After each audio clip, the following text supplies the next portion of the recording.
So, ask and you shall receive. I done goofed a little bit. My SD card on my phone was actually full, so I removed some of the stuff on my phone, which turned out to be all of the video material. I had actually taken quite a bit of video of making these two pieces earlier, and that's all gone. Luckily, however, I still have to make a third piece, and the construction of these panels is pretty much exactly the same. So yeah, that's going to be nice. So what is this? This is, or well, it is going to be a piece of protection for archery. Basically, this is like the shoulder, side, bottom. This is for the armpit. This is for one arm. The other arm does not have a sleeve. And this is going on the inside of your arm to protect the inside of your arm from the string of your bow. And this piece tucks in your belly a little bit so that you have like nothing for the string to rub on. This here is the sewing machine that I'm using right now. This is the sewing machine that my mother owns. It's a pretty good one because it can actually sew this really thick fabric. As you can see, it's a little bit hard to see now that it's actually made, but basically I use 2 layers of this stuff. This is fairly heavy stuff. Originally this was meant for making curtains out of, like thick over curtains, you know, like to block out the light and stuff. So like one of this on top and one on the bottom. Top, bottom, and then 2 of these layers of cotton fleece line. It's basically like a filler material, like padding. So, oh yeah, that's my mom's cat, and as soon as I start talking, she seems to want attention. Yes, little kitty cat. Yes. Yes. However, this is not a cat video. Could be. She is cute enough, probably. Yeah. Show your behind. Yeah, yeah. Okay, so itchy. Okay. If I don't stop, she will never stop. So. Anyway, this is the front piece, so this is going on my belly. This is, like I said, the sleeve, so that's going on my arm, my left arm, since I am a right-hand shooter, which basically means that you hold your bow with your left arm and your bow string with your right arm. And now I need the back of this, well, thing that I'm making. It's roughly modeled after something called, I always want to call this brigandine, but it's absolutely not brigandine. It's called, the original name is Gambeson in English. A lot of people call it padded armor or quilted armor or something like that. And this is because originally it's made out of like multiple layers of fabric that are stitched together with a pattern, most of the time like with a diamond pattern or like a square pattern or anything really. Just a lot of like stitches to make sure that it doesn't like separate and it doesn't like move on its own in between the layers. And what this does is actually, originally it was made out of mostly of linen here in Europe. Apparently, cotton wasn't really widely available, as was not, satin wasn't also. This is mostly artificial fabric, like not natural fibers. The outer layer anyway, well actually I think it's cotton / polyester or something like that. I don't know. It's fairly sturdy. Anyway, and they usually had like quite a few layers, like let's say 20 or something, like a really thick amount of layers, and they used to wear this like only this in the real like early medieval times, but they also wore like apparently pieces of armor over this, like chainmail, or sometimes even like a knight's chest piece, or like other pieces of armor they would probably upgrade. But this would be your yes, little kitty. Yeah, she wants the scratches. This would be your first piece of armor, and this would already be pretty resistant to most attacks. For blunt force trauma, for instance, this is padded, like I said, so it does like spread out the force a little bit, which is good, especially if you have like some harsh surface over it, like for instance, like I said, chainmail, or just straight up. Kitty cat is annoying. Well, she's not annoying. She's nice, but she's kind of distracting me. Like chest pieces, like whatchamacallit. Yeah, just nice knight's pieces, plate armor. So yeah. So now I will continue on making the third piece. What I did to start was I took a normal t-shirt that I just bought and as a sacrificial piece of material, and I just modified that to be sort of roughly the shape that I wanted. And from there on I made these like paper patterns, they're called, and you can use these to like put on top of the fabric and then just like outline them and cut them out. Then I made, out of some leftover fabric that my mother had lying around, this blue stuff, I made basically a mock-up version, just one layer, and that served as like a try version.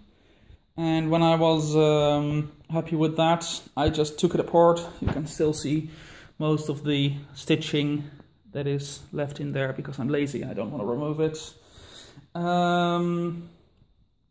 I basically altered some pieces, like for instance this armpit was a little bit too tight still. So I removed, like I moved that a little bit, I cut out a little bit. And so I will now have to change the templates accordingly. And there are a few other things that I have noticed that I need to change, but nothing major. I can still make this work. Well, I mean, I can still make this work. That sounds like it was at some point not going to work. There was not really any doubt at any moment, like not any real doubt anyway. Okay, so I'm going to trace that piece onto this. Once with an extra like thumb, like 2 fingers, 1 finger, 1.5, something like that, like 3 centimeters sort of fabric around it. This is to create this lip that you can then stitch over. I'm not going to do that anyway. This is just for this is going to be removed. I decided against that. And this one is going to stay because then I can join the panels with this fabric because it's really strong. And then I have this cotton band, which is also red. I doubt that this is very historically accurate, but it's only like medieval inspired kind of. And this will go, this is hard with one hand, this will go around and then around there and be stitched on so that I have a nice sturdy end that will not unravel with time, hopefully. So yeah, after that I will be cutting the padding out of this material. I still have quite a big piece of that. So yeah, that's exactly the same shape as the pattern, so without the lip, and one other of the grey stuff without a lip. And then we get to stitching. So yeah, let's get going. So I have finished cutting out all of the pieces that I need. Apparently I had a few centimeters of the fleece line I need a bit more in length, so I had to cheat a little bit, but in the end you will not see anything, I think. So the next step is to make a stitch all around this perimeter with these, I think they're called ball head needles or something. At least that's pretty much what they are. They're a needle with a little ball at the top so that you can push them through the fabric, and that way you can secure the fabric so that it won't shift on you while you're actually sewing it. So yeah, I'm going to do that, and I will... Oh yeah, by the way, there is probably a little bit of an elephant in the room. It's nothing like the actual...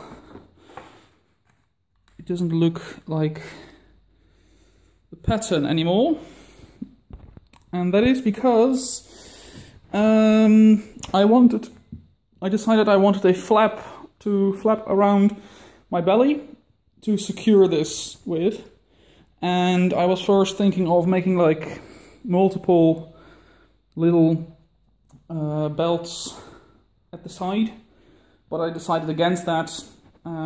Because what I can do now is make one big piece of leather here and then put one little belt down there, and that should tighten it entirely.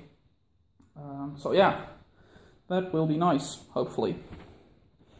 Anyway, I am going to get back to stitching, and I will make another video when I am done with that.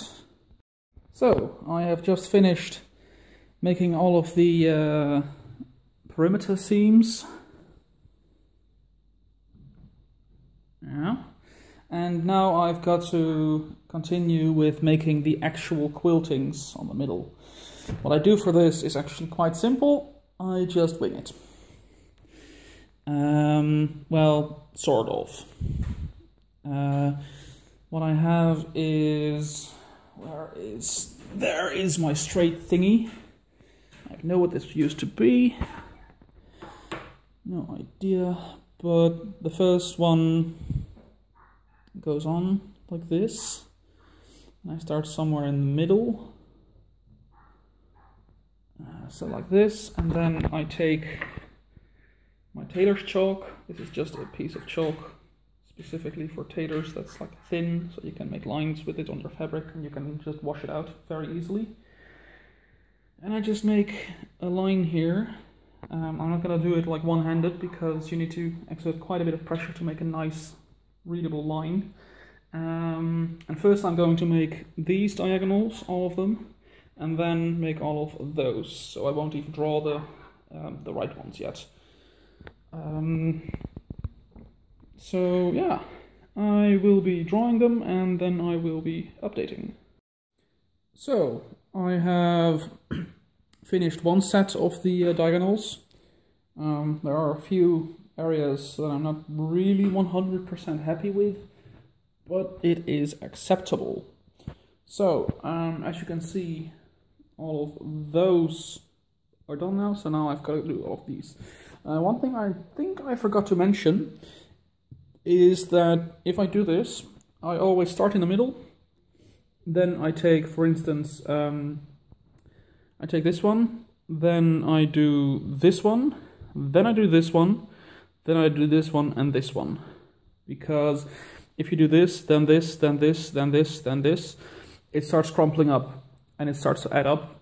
And that means that in the end you're stuck with like a whole bulge here, and it's going to be fairly tight here, which is not what we want. Well, not what I want anyway. So yeah. Anyway, I will be continuing the quilting process. They should be like a lot easier because it doesn't like scrounge up as much anymore. Since there's already like a lot of stitches in here. So yeah, I will make another video once I get that done. Be right back. So, I have finished the other diagonal quilts, And now I have to make a zigzag at the end. You can see it on this. And this is to make sure that the fabric doesn't actually fray and just becomes loosened over time. Because as you can see,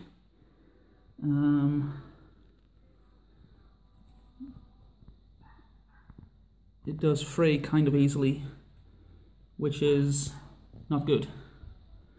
So I'm going to do that right now. That's going to be a pretty short job. After that I will have some cleaning up to do on some of the other parts, but then the 3 separate panels will be done. And then I can start thinking about putting them together and to actually put that red band stuff on it. So I'm very much looking forward to that, because that's pretty much going to be like sort of finishing the project, kind of, I guess. Apart from like all the fittings and stuff, the fabrics part will be done then. I don't know if I will be able to finish it today. Maybe I'll have to keep going tomorrow. Anyway, I will be right back. Okay, so last update for today. I will probably put all the videos that I made today into one video and upload it and make a part 1. What I did since last update is I put this cotton band around the perimeter. It's not really like perfect. There's quite a few mistakes. Not that you will probably be able to tell on video, but yeah. But overall, I'm actually kind of happy with this. It's less red than it seems on the video, I think. But this is the back, and this is going to fold over like this, so that I have like a flap that covers my belly extra, and there will be like a belt buckle here to tighten it. So yeah, I'm looking forward to having this finished. Tomorrow I will be continuing, but I've already used up almost, I think, let's say this is 50, this is about almost 300 meters of yarn, and I got 350 meters. So yeah, this is literally the last yarn that I have of this thickness, and then I have to get a new one. But tomorrow the store is closed, so it will probably have to wait until Tuesday. But yeah, we will see. Anyway, I am really tired right now because right now it's 1:45. I'm too tired to read a clock, damn it. 7:45. I'm an idiot. Whatever. And I've still got to clean. And I've started at like 1. So I have done quite a bit of work on this. And I do have like a very big respect now for people who do like tailoring work for their actual job. And especially when you wanted to make this kind of stuff in the old days, basically. This would have been so much work. Like, this machine does like 10 stitches in 1 second at the very highest rate, I believe. Something like that. Like, I don't know for sure, but like it's really, really, really fast. Not really like that fast for a sewing machine, but yeah, I mean, it's a machine. You can't really like compete against that with hand work. So yeah, anyway, yeah, this is part 1. Part 2 will probably be up tomorrow. Bye bye.